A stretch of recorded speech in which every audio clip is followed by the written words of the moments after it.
ഇന്ന് പെന്തക്കോസ്റ്റ് ഞായറാണല്ലോ. ഉയരത്തിൽ നിന്ന് ശക്തി ലഭിക്കുവോളം നഗരത്തിൽ പാർപ്പിൻ എന്ന കർത്താവിൻ്റെ ആഹ്വാനം അനുസരിച്ച് പരിശുദ്ധാത്മാവിൻ്റെ വരവിന് വേണ്ടി കാത്തിരുന്ന് പ്രാർത്ഥിച്ച് ഒരുങ്ങിയിരുന്ന സഭയുടെ മേൽ പരിശുദ്ധാത്മാവ് ചൊരിയപ്പെട്ട ദിനം.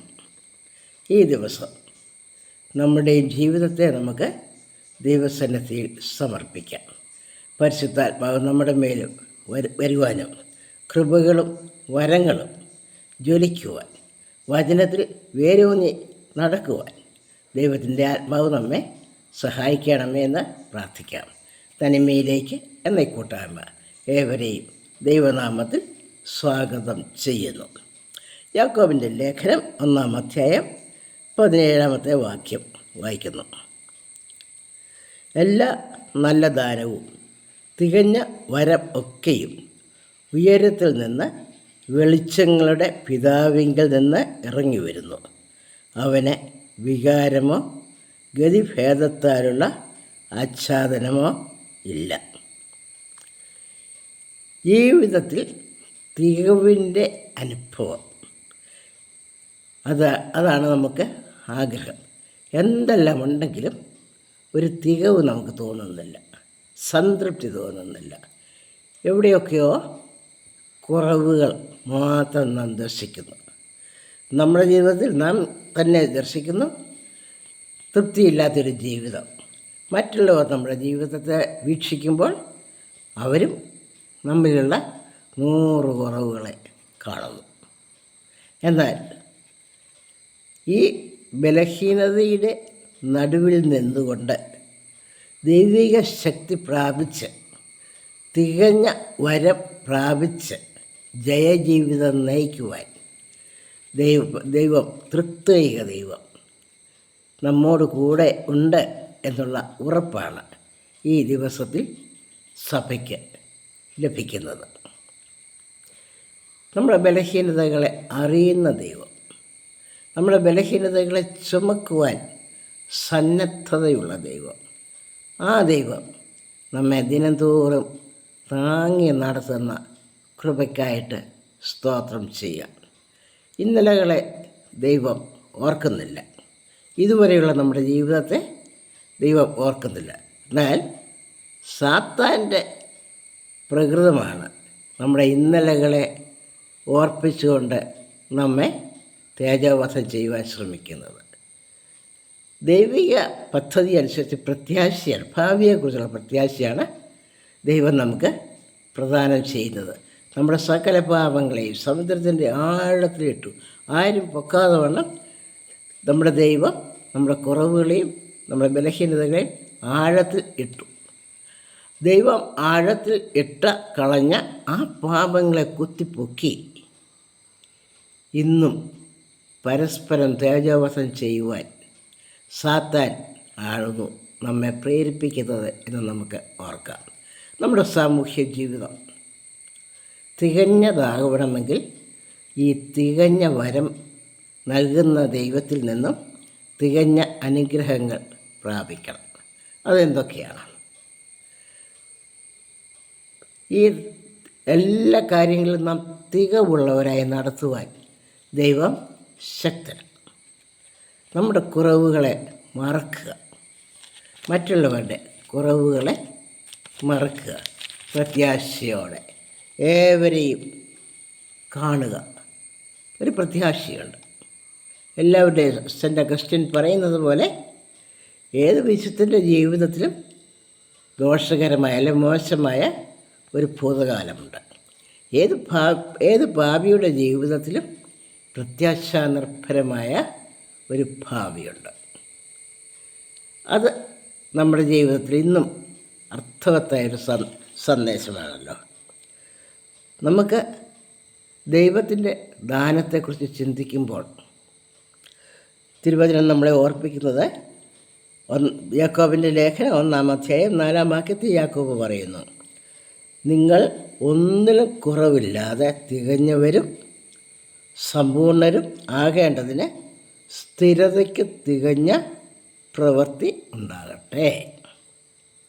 ഒന്നിലും കുറവില്ലാതെ നിങ്ങൾ ആയിത്തീരുവാനുള്ള സാധ്യതയുണ്ട് എന്നുള്ളതാണ് ദൈവവചനം നമ്മളെ കാണിക്കുന്നത്. ദൈവം നമുക്ക് നൽകുന്ന സന്ദേശം. ഒന്നിലും കുറവില്ലാതെ ഏത് പാപിയെയും കുരിശിലും കർത്താവ് തന്നോട് കൂടിയുള്ള കള്ളന് ഇന്ന് നീ എന്നോട് കൂടെ പറുദീസയിലിരിക്കുമെന്നുള്ള ആ വാഗ്ദാനം നൽകിയില്ല. കഴിഞ്ഞ കാലത്തെ പാപങ്ങളൊക്കെയും അവനിൽ നിന്നും മറയപ്പെട്ടു. കുറ്റം കൂടാതെ എന്നെ തേജസ്സിന് മുൻപാകെ മുറ്റും നിർത്തുവാൻ കഴിവുള്ളവനെ നമ്മുടെ കർത്താവിനെ കുറിച്ച് നമ്മൾ പാടുന്നു. ഒരു കുറ്റവുമില്ലാതെ തേജസ്സിൻ്റെ മുൻപാകെ എന്നെ മുറ്റും നിർത്തുവാൻ കഴിവുള്ളവൻ. നമ്മുടെ കുറ്റങ്ങളൊക്കെയും നമ്മുടെ ബലഹീനതകളൊക്കെയും താൻ കുരിശിൽ വഹിച്ചു. അതുകൊണ്ട് നമുക്ക് ജീവിതം നയിക്കുവാനുള്ള സാധ്യത, അതിനുള്ള വഴിയാണ് ദൈവം നമുക്ക് തുറന്നു തരുന്നത്. എന്നാൽ സാത്താനോ നമ്മുടെ കഴിഞ്ഞ കാല പാപങ്ങളെ കുത്തിപ്പൊക്കി അതിനെ പിന്നെയും അതിനെ ഓർമ്മിപ്പിച്ചുകൊണ്ട് നമ്മളെ കുഴിയിലേക്ക് താഴ്ത്തുവാൻ ശ്രമിക്കുന്നു. ദൈവത്തിൻ്റെ വചനം നമ്മളെ തികഞ്ഞവരാക്കുകയാണ്, സമ്പൂർണരാക്കുകയാണ്. അതിനുള്ള സാധ്യത കർത്താവ് കുരിശിൽ നിർവഹിച്ചു കഴിഞ്ഞു. സമ്പൂർണരാകണമെങ്കിൽ കഴിഞ്ഞകാല ജീവിതത്തെക്കുറിച്ച് നമുക്ക് പശ്ചാത്തപിക്കേണ്ട അവസരമില്ല. കാരണം ഞാൻ രക്ഷിക്കപ്പെട്ട പാപിയായിരുന്നു. പക്ഷേ ഓരോ ദിവസവും ഞാൻ രക്ഷയുടെ പുതിയ അനുഭവത്തിലേക്ക് കടന്നു വരുന്ന പാപിയാണ്. പാപം ചെയ്യാതെ ആർക്കും ഒരു നിമിഷവും ജീവിക്കുവാൻ കഴിയുന്നില്ല എന്നുള്ളത് ഒരു പച്ചയായ പരമാർത്ഥമാണ്. എന്നാൽ ആ പാപം നിറഞ്ഞൊരു ലോകത്തിൽ എങ്ങനെ തികഞ്ഞവരും സമ്പൂർണരും ആകുവാനായിട്ട് സാധിക്കും? നമ്മിൽ സ്ഥിരതയ്ക്ക് തികഞ്ഞ പ്രവൃത്തി ഉണ്ടാകണം എന്ന് യാക്കോബിൻ്റെ ലേഖനത്തിൽ നമ്മളെ ഓർപ്പിക്കുക. അതിന് നമ്മളെ സഹായിക്കുന്നത് പരിശുദ്ധാത്മാവാണ്. പിതാവായ ദൈവത്തിൻ്റെ സ്നേഹത്തിൽ നാം എത്ര തെറ്റ് ചെയ്താലും ദൈവത്തിൻ്റെ സ്നേഹം നമ്മെ തേടി വരുന്നു. അതോടുകൂടെ പുത്രൻ്റെ കൃപ, നാം ന്യായവിധി പ്രകാരം നാം പാപത്തിന് ശിക്ഷയ്ക്ക് യോഗ്യര. പക്ഷേ പുത്രൻ നമ്മുടെ തെറ്റുകളെയും കുറവുകളെയും ശിക്ഷയെയും എല്ലാം വഹിച്ചതുകൊണ്ട് നാം ന്യായവിധിയിൽ നിന്ന് വിമുക്തരാകുന്നു. പരിശുദ്ധാത്മാവ് നമുക്ക് നേർവഴി കാണിച്ചുകൊണ്ട് നമുക്ക് ആലോചനക്കാരനായി നടത്തിപ്പുകാരനായി നമുക്ക് കൂടെയുണ്ട്. അതുകൊണ്ട് പിൻപിലുള്ളത് മറന്നും മുൻപിലുള്ളവരായി ആഞ്ഞും കൊണ്ട് ക്രിസ്തുയേശുവിൽ ഈ തികഞ്ഞ ജീവിതത്തിനായി, സമ്പൂർണ്ണതയുടെ ജീവിതത്തിനായി ആഞ്ഞുകൊണ്ട് ക്രിസ്തുയേശുവിൽ ദൈവവിളിയുടെ വിരുദിനായി ലാക്കിലേക്ക് ഓടാം. നാം ആരെയും ന്യായം വിധിക്കുവാൻ അവകാശമില്ലാത്തവരാണ്. കർത്താവ് പറഞ്ഞില്ല, ഞാൻ ന്യായം വിധിക്കുകയില്ല, ഞാനല്ല നിങ്ങളെ വിധിക്കുന്നത്. നിങ്ങൾ പ്രത്യാശ വച്ചിരിക്കുന്ന മോശയാണ്. കർത്താവിൻ്റെ കയ്യിൽ കരുണ മാത്രമാണ് ഉള്ളത്. അവൻ രക്ഷിക്കുവാൻ മാത്രമാണ് വന്നത്. ഏത് നാശകരമായ കുഴിയിൽ നിന്നും കുഴഞ്ഞ ചേറ്റിൽ നിന്നും രക്ഷിക്കുവാൻ, ഉദ്ധരിക്കുവാൻ വന്നവനാണ് കർത്താവ്. കർത്താവിൻ്റെ കൂട്ടുവേലക്കാരായ സഭ ഇന്ന് ചെയ്യുവാനുള്ളത്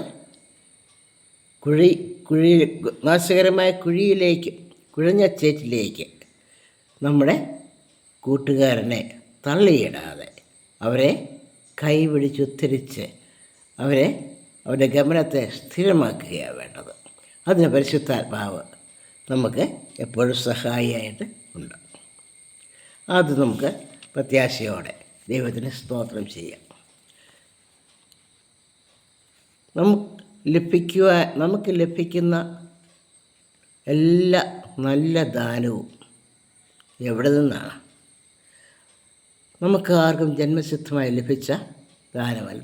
നമ്മുടെ മാതാവ് പാപത്തിൽ ഗർഭം ധരിച്ചവരാണ് നാം ഓരോരുത്തരും. നമ്മുടെ അവസ്ഥ ചിന്തിക്കുമ്പോൾ അമ്മയുടെ ഉദരത്തിൽ നീ എന്നെ മെടഞ്ഞു, പാപത്തിൽ എൻ്റെ അമ്മ എന്നെ ഗർഭം ധരിച്ചു. ആ ഒരു മനുഷ്യരാണ് നാം ഓരോരുത്തരും. അന്ന് മുതൽ പാപത്തിൻ്റെ പ്രസക്തി നമ്മുടെ ഓരോരുത്തരുടെ ജീവിതത്തിൽ ആഴമായിട്ട് സ്വാധീനിക്കുന്നുണ്ട്. എന്നാൽ അതിൽ നിന്നും നമ്മെ കോരിയെടുത്ത് നമ്മുടെ കാലുകളെ പാറമേൽ നിർത്തി നമ്മുടെ ഗമനത്തെ സ്ഥിരമാക്കുവാൻ പരിശുദ്ധാത്മാവ് നമ്മളെ സഹായിക്കുന്ന ആ കാഴ്ചയാണ് പെന്തക്കോസ്ത് ദിനത്തിൽ നമുക്ക് കാണുവാൻ സാധിക്കുന്നത്.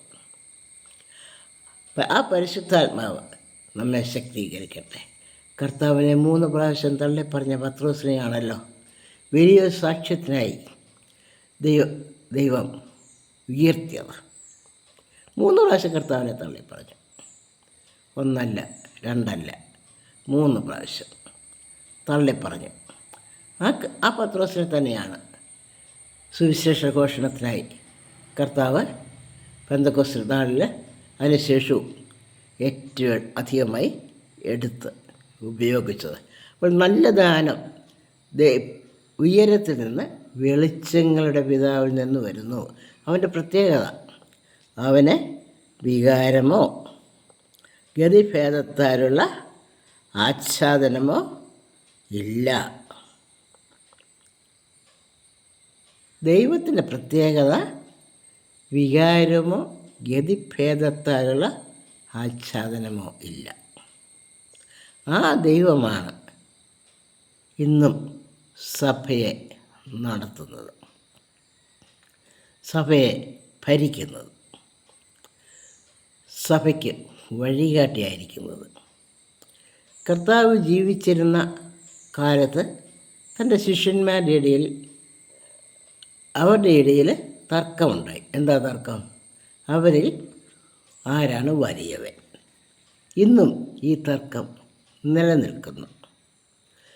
തർക്കത്തിൽ നമുക്ക് ദൈവവചനത്തിൻ്റെ വെളിച്ചത്തിൽ നമുക്ക് മനസ്സിലാക്കുവാനുള്ളൊരു കാര്യം, നാം ഓരോരുത്തരും അല്ലെങ്കിൽ സഭയുടെ സംഘടനകൾ, സഭയുടെ വ്യത്യസ്ത രീതിയിലുള്ള പ്രവർത്തനങ്ങൾ, ഇവയൊക്കെയും ക്രിസ്തു എന്ന തലയോട് ബന്ധപ്പെട്ടിരിക്കുന്ന ഓരോ അവയവമാണ്.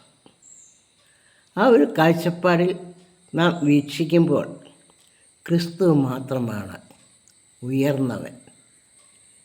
ശിഷ്യന്മാരോട് കർത്താവ് പറഞ്ഞു, നിങ്ങളിൽ വലിയവനാകുവാൻ ആഗ്രഹിക്കുന്നവൻ എല്ലാവരുടെയും ദാസനാകണം. മഹാനാകുവാൻ ഇച്ഛിക്കുന്നു, എല്ലാവർക്കും ദാസനാകുക. ഒരേ ഒരു മാർഗം, ഒറ്റ മാർഗമേ കർത്താവ് പറഞ്ഞു തന്നിട്ടുള്ളൂ. അത് മറക്കാതെ ഇരിക്കുവാൻ പരിശുദ്ധാത്മാവ് നമ്മുടെ ശുശ്രൂഷയിൽ നമുക്ക് സഹായിക്കട്ടെ എന്ന് പ്രാർത്ഥിക്കുക. നമ്മിലാരാണ് വലിയവൻ? ഇന്ന് സഭയിൽ വലിയവൻ ആരാണ്?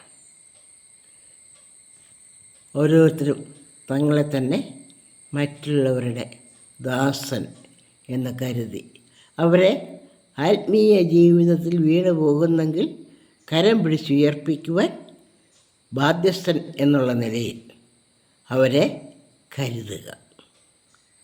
നമ്മോടുകൂടിയുള്ള സഹപ്രവർത്തകർ, സഹവിശ്വാസികൾ എല്ലാവരും വീഴ്ചയ്ക്ക് വിധേയരാണ്. ആ നമ്മുടെ സഹപ്രവർത്തകർ വീണു പോകുമ്പോൾ പിന്നെയും അവരെ ചവിട്ടിത്താഴ്ത്തുവാനല്ല, പിന്നെയോ കരം പിടിച്ച് അവരെ ഉയർത്തി. നാശകരമായ കുഴിയിൽ വീണുപോയി, കുഴഞ്ഞ ചേറ്റിൽ വീണുപോയി, കരം പിടിച്ചുയർത്തി അവരെ മുൻപോട്ട് നയിക്കുക. അവർക്ക് ആവശ്യമായിരിക്കുന്ന സഹകരണവും ധൈര്യവും പകർന്ന് അവരെ മുൻപോട്ട് നയിക്കുകയാണ് നമ്മുടെ കർത്തവ്യം. അതിന് പരിശുദ്ധാത്മാവ് നമ്മെ എല്ലാ കാര്യങ്ങളിലും വഴി നടത്തുന്നു. നമ്മുടെ ദൈവം വെളിച്ചങ്ങളുടെ പിതാവാണെന്ന് ഇവിടെ യാക്കോബ് ഓർപ്പിക്കുക. എല്ലാ നല്ല ദാനവും തികഞ്ഞ വരവും ഉയരത്തിൽ നിന്ന് വെളിച്ചങ്ങളുടെ പിതാവിൽ നിന്ന് വരുന്നു. വെളിച്ചമില്ലാത്തൊരവസ്ഥ ഭൂമിയുടെ ഉൽപ്പത്തിയിൽ നാം കാണുന്നുണ്ട്. വെളിച്ചമില്ലായിരുന്നു. ആഴത്തിൽ മീതെ ഇരുളായിരുന്നു. അവിടെ രൂപമോ ഭാവമോ ഒന്നുമില്ല. വെളിച്ചമുണ്ടായപ്പോൾ ഈ പ്രപഞ്ചത്തെ മുഴുവനും സൃഷ്ടിച്ചു. ഈ പ്രപഞ്ചം മുഴുവനും മനുഷ്യനെ ഫലമേൽപ്പിച്ചു, ഇതിനെ പരിപാലിക്കുവാനായി. ഈ പ്രപഞ്ചത്തെ മുഴുവനും പരിപാലിക്കുവാനായി മനുഷ്യനെ ഫലമേൽപ്പിച്ച ദൈവം മനുഷ്യന് ആവശ്യമായിരിക്കുന്ന ആ സഹായം നൽകുവാൻ ഏദൻ തോട്ടത്തിലേക്ക് ഇറങ്ങി വരുന്നുണ്ടായിരുന്നു. ഇന്നും ഉയരത്തിൽ വെളിച്ചങ്ങളുടെ പിതാവിൽ നിന്ന് വരങ്ങൾ പകർന്നു തരുവാൻ നമ്മുടെ പിതാവ്, സ്വർഗീയ പിതാവ് ഇന്നും ആഗ്രഹിക്കുന്നു. നാം എങ്ങനെയാണ് നമ്മുടെ സാമൂഹ്യ ജീവിതത്തിൽ പരസ്പര ബന്ധം പുലർത്തേണ്ടത് എന്ന് ദൈവത്തിൻ്റെ തൃത്വം നമ്മളെ പഠിപ്പിച്ചു തരുന്നുണ്ട്. പിതാവായ ദൈവത്തിൻ്റെ സ്നേഹം ആരും നശിച്ചു പോകുവാൻ ആഗ്രഹിക്കുന്നില്ല. എല്ലാവരെയും രക്ഷയുടെ അനുഭവത്തിലേക്ക് കൊണ്ടുവരുവാൻ ഏതറ്റം വരെയും പോകുവാൻ പിതാവായ ദൈവം താല്പര്യപ്പെടുന്നു. അതുകൊണ്ടാണല്ലോ പിതാവിൻ്റെ മടിയിലിരുന്ന സ്വന്തം പുത്രനെ ഈ ലോകത്തിലേക്ക് അയക്കുക, തനിക്ക് ഏറ്റവും വിലപ്പെട്ട സ്വന്തം പുത്രനെ ഈ ലോകത്തിലേക്ക് കഷ്ടതയുടെ മധ്യത്തിലേക്ക് അയക്കുവാൻ പിതാവായ ദൈവം സന്നദ്ധനായതാണ്. പുത്രനായ ദൈവത്തിൻ്റെ ഭൗതിക സാന്നിധ്യം ഈ ലോകത്തിൽ നിന്നും എടുക്കപ്പെട്ടപ്പോൾ മനുഷ്യന് സഹായിയായി പരിശുദ്ധാത്മാവിനെ ദൈവം അയച്ചു തന്നു.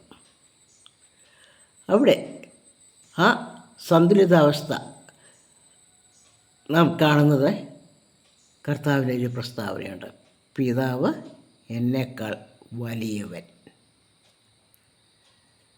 നമ്മുടെ ജീവിതത്തിൽ മറ്റുള്ളവരെ നമ്മേക്കാൾ ശ്രേഷ്ഠമെന്ന് എണ്ണുവാൻ ഉള്ള ഒരു ജീവിത ശൈലി പൗലോസ് അപ്പോസ്തലൻ നമുക്ക് പറഞ്ഞു തരുന്നുണ്ട്.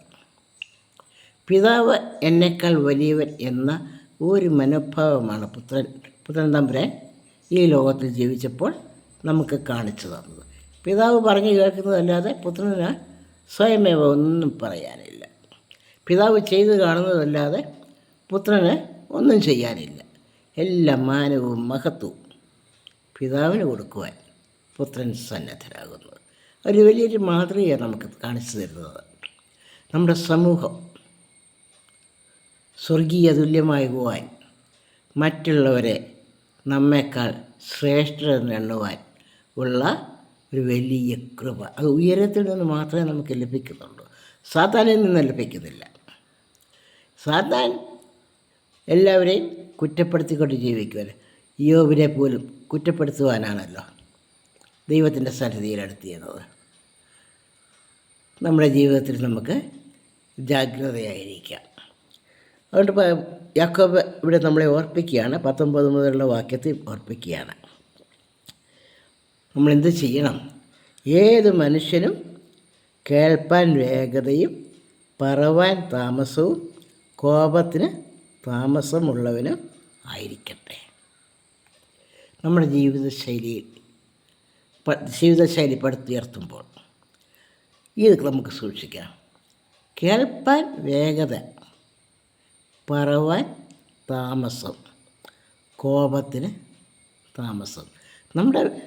നമുക്ക് ഈ നല്ലദാനം നൽകുന്ന ദൈവത്തിന് വികാരമോ ഗതിഭേദത്താലുള്ള ആച്ഛാദനമോ ഇല്ലാത്തവരിൽ നിന്നാണ് ഈ നല്ല ദാനം നമുക്ക് ലഭിക്കുന്നത്. മറ്റ് വികാരമോ ഗതിഭേദത്താലുള്ള ആച്ഛാദനമോ നാം കാത്തു സൂക്ഷിക്കുന്നെങ്കിൽ അത് സ്വർഗീയ പിതാവിൽ നിന്നുള്ള ദാനം അല്ല എന്ന് നമുക്ക് ഓർക്കാം. ഈ ദാനം നമ്മെയും നമ്മുടെ സമൂഹത്തെയും നമ്മുടെ സഭയെയും ഭരിക്കുവാൻ, നമ്മുടെ ജീവിതത്തെയും നമ്മുടെ കൂട്ടായ്മകളെയും നമ്മുടെ കുടുംബജീവിതത്തെയും നമ്മുടെ അന്തരീക്ഷത്തെയും നമുക്ക് ദൈവസന്നിധിയിൽ സമർപ്പിക്കാം.